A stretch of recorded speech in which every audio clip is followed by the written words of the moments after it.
La frase de que somos lo que comemos podría ser mucho más literal de lo que podemos llegar a imaginar. De hecho, en la antigüedad, en la prehistoria, ocurrió algo en un momento dado de la evolución de los homínidos, y los homínidos empezaron a ser más humanos, y a partir de ahí se desarrollaron las especies cuya línea evolutiva nos llevó hasta nosotros, que actualmente dominamos el planeta. Pero ¿qué fue lo que pasó? Un estudio muy reciente de dos paleoantropólogos de la Universidad de Harvard pues nos dice que empezamos a convertirnos en humanos cuando empezamos a comer carne cruda. No solo carne cruda, sino la unión de la ingesta de carne cruda con el uso de las primeras herramientas. De hecho, si nos vamos a hace casi 2 millones de años, cuando los hombres, los homínidos, estaban en África, estamos hablando de Homo erectus, ahí es donde se ven las primeras utilizaciones de una industria lítica de herramientas muy primitivas de piedra, que se usaban probablemente pues para partir, para raspar y para poco más. Pero con eso fue suficiente. Porque fijaros lo que sucedió. Los primeros, los Homo erectus, tenían el rostro más alargado que sus antecesores inmediatos. Y resulta que eran más altos, más grandes también. Pero si eran más grandes, necesitaban más energía, necesitaban comer más para mover esos cuerpos que eran mayores. Los anteriores, los australopitecos y las especies anteriores, medían apenas como 1,20 m, era su talla media, mientras que un Homo erectus podía superar tranquilamente el 1,50 m, 1,60 m, ¿no?, de altura, y era mucho más corpulento.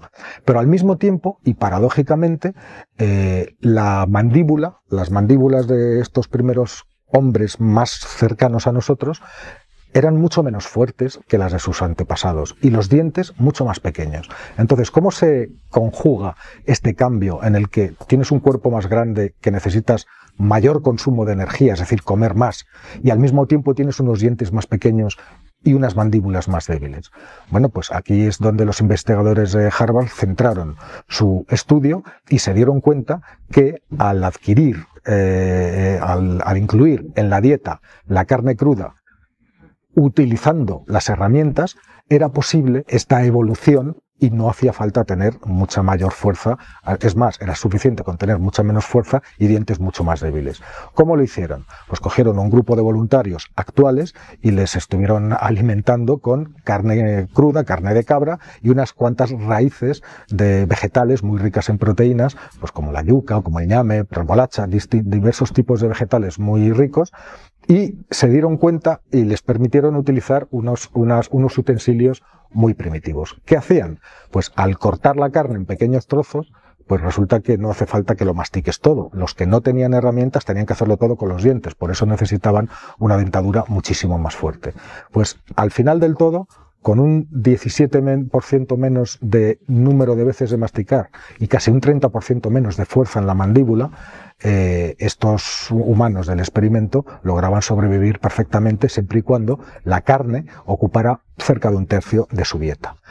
Habían demostrado, pues, que no era necesario, o sea, que la naturaleza, las leyes de la evolución, al incorporarse el uso de herramientas y al incorporarse un alimento mucho más proteínico como es la carne, esos dos factores unidos hicieron que se relajara el rostro y que en los rostros de aquellos primeros australopitecos se afilaran y tomaran la forma más parecida a la que tienen actual. ¿Para qué nos importa eso? Bueno, pues para mucho, porque esa forma del rostro nueva, o que hizo posible ese uso de herramientas, esa ingesta de carne, hizo posible que se desarrollaran todo un nuevo tipo de funciones que hasta entonces eran desconocidas, como por ejemplo hablar. Y hablar es uno de los rasgos más humanos que conocemos. Un humano que no habla no se comunica, y nosotros somos en un 80% comunicación. Así que volvemos a la frase inicial: somos lo que comemos, y nos convertimos en lo que somos en gran parte también por lo que comimos en su vida.